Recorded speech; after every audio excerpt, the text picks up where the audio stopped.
wa nusalli wa nusallim ala rasulihil karim amma ba'du. Jadi hadirin yang mulia, untuk menghadapi keadaan dan fitnah kubro sekarang ini, fitnah yang sangat besar ini, jadi kita sekarang ini serba tidak jelas, ya kan? Berita-berita tidak jelas. Semua mengatakan dia yang benar, semua mengatakan ini yang betul, semua mengatakan ini yang hoax. Itu tanda-tanda fitnah. Jadi dulu Maulana Ilyas rahimahullah itu di dalam malfuzatnya ya, ada menulis bahwa ini satu saat dakwah alamin haji nubuwah ini akan sampai ke seluruh alam, akan sampai ke seluruh alam, seluruh benua, seluruh tanah. Bahkan kata beliau, hampir-hampir tidak ada lagi tanah yang tidak diinjak oleh jamaah-jamaah dakwah.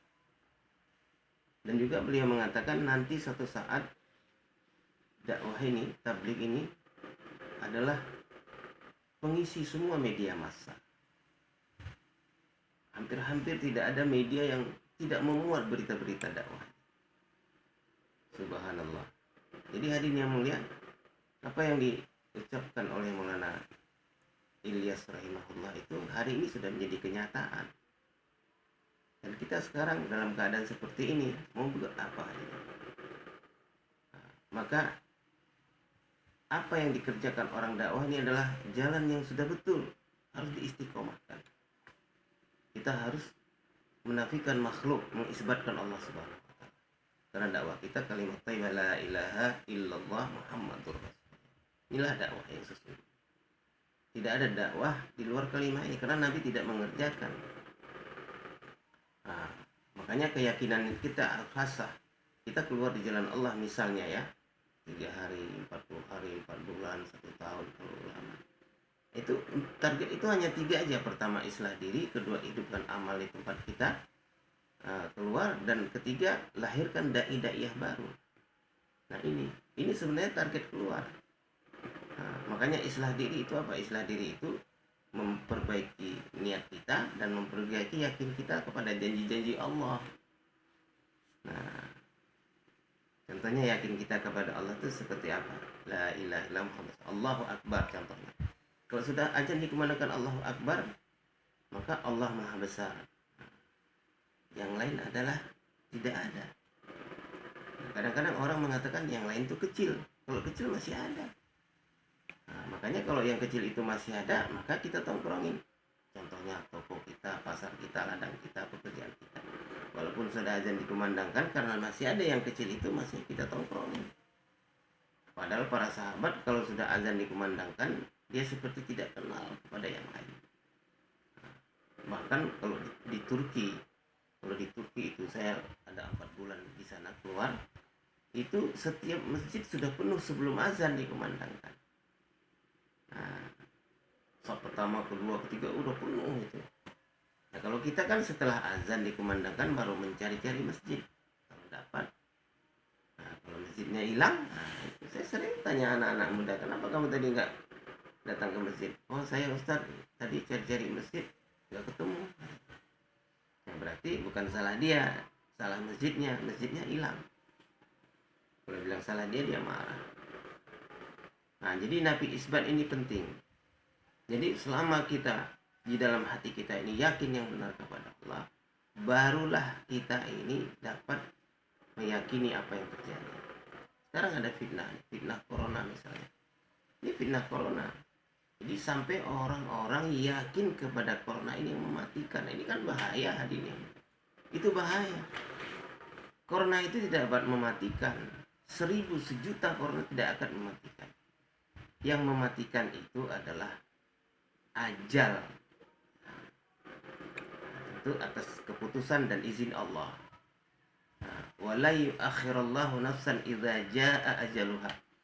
Tidak pernah diakhirkan satu diri apabila sudah sampai ajalnya.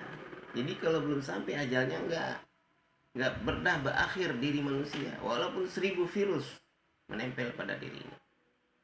Sebaliknya walaupun tidak kena apa-apa, walaupun sehat walafiat, kita teman kita kemarin Pak Ikhwan yang dari dari Ambon itu habis musyawarah di Kebun Jeruk, pulang ya kan, terus pulang waktu di kampungnya dia salat Jumat, habis salat Jumat zikir-zikir meninggal dunia sehat walafiat, nggak pernah kena virus. Nah, dan tidak pernah ada itu kasus mati itu karena penyakit, tidak ada. Mana ada bukti orang mati karena penyakit? Orang mati itu karena sudah habis masa hidupnya di dunia dan sudah habis rezekinya. Nah, satu jari malaikat sudah dilantik Allah untuk menyampaikan sebutir nasi kepada si Fulan bin Fulan.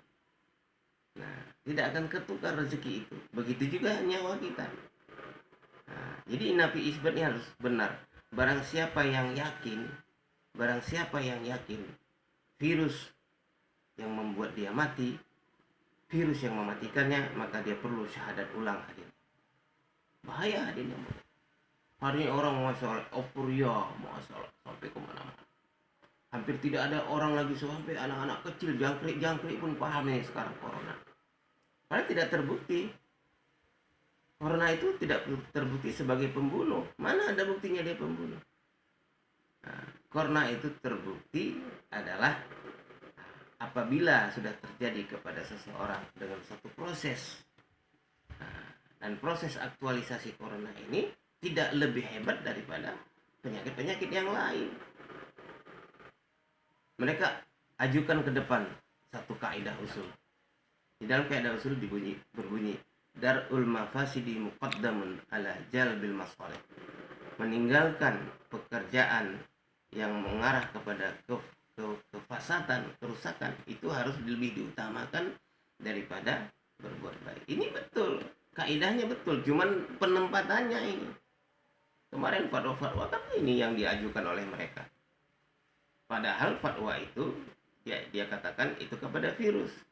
Padahal di zaman Nabi ada seorang sahabat yang sakit taun. Sakit taun itu adalah sakit ayan. Kalau kita sakit ayan ini dua.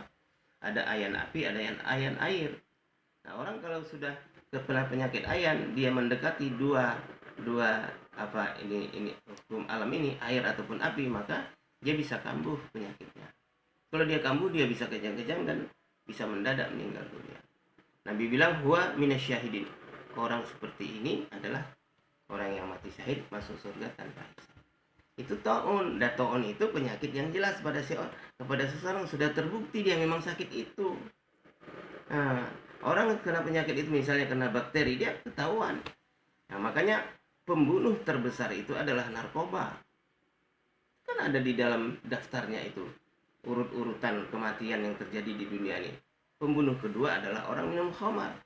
Pembunuh ketiga adalah kecelakaan lalu lintas. Pembunuh keempat adalah massal, perkelahian, peperangan, saling bunuh satu sama lain. Di Palestina sekali bom sekian orang, sekali ribu orang meninggal dunia. Nah, pembunuh yang paling kecil itu ini virus corona hanya 0,27%. Tapi exposingnya yang besar. Ya, sekarang orang takut bukan pada corona, ya takut kepada exposnya itu. Nah, inilah namanya kemudian public opinion. Mereka membuat satu image building, membangun anggapan, membangun opini sehingga manusia menjadi takut kepada corona. Nah, orang Islam ini hanya boleh takut kepada Allah, tidak boleh takut kepada makhluk. Walam yakhsha illallah. Nah, tidak pernah takut kecualinya kepada Allah Subhanahu wa taala. Jadi nafi isbat itu begitu. Jadi kalau kita masih yakin kepada penyakit ini yang membuat mati, maka kita perlu syahadat ulang.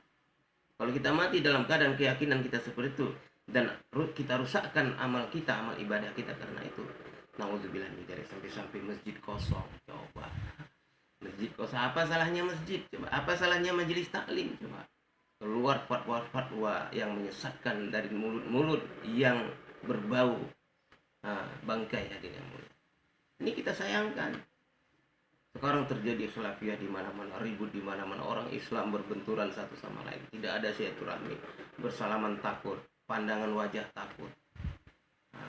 Hanya karena takut mati kan? Nah, takut mati ini memang satunya Nabi bilang, nanti di akhir zaman umatku terkena penyakit wahan. Ditanya, mahal wahan ya Rasulullah, apa itu wahan? Nabi bersabda, hubbud dunya wa karahiyatul maut. Cinta dunia dan takut mati. Orang yang di sini ada cinta dunia, dia pasti takut. Karena dunia itu sama dengan orang kafir. Orang kafir itu walladzina kafaru yatamatta'un. Orang kafir itu hidupnya bersenang-senang. Wa yakuluna kama ta'kulul an'am, dan makan mereka seperti makannya binatang ternaknya. Tidak tahu halal haram. Babi diharamkan dihalalkan sama mereka. Ya kan? Khamar diharamkan dihalalkan sama. Judi diharamkan dihalalkan sama. Nah begitu. Wan naru matwalahum, dan neraka jahanam tempat mereka. Jadi kalau orang beriman tidak begitu. Yang terakhir tadi kemudian Allah sudah berfirman dan membuat keputusan jauh-jauh hari. Zaharul fasadu fil barri wal bahri bima kasabat aydin nasi liyuziqahum ba'dal adzab. Amin. La'allahum yarji'un. Telah nyata terjadi kerusakan di darat dan di lautan akibat perbuatan tangan manusia, dan pasti mereka merasakan akibat perbuatan mereka itu nanti sebelum mereka mati. Nah, jadi mereka orang yang berkerusakan itu bisa di darat, bisa apa saja. Ya kan, seperti sekarang fitnah-fitnah itu semua kan kerusakan dibuat, diciptakan sedemikian isu. Seperti komputer itu diciptakan virusnya, diciptakan antivirus. Jadi dia bisnis. Sekarang diciptakan virus kepada manusia, diciptakan antivirus. Akhirnya dia bisnis itu, akhirnya rusak semuanya.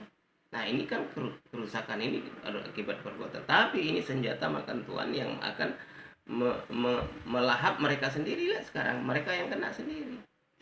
Nah, kalau orang beriman, dia ujian. Ujian apa?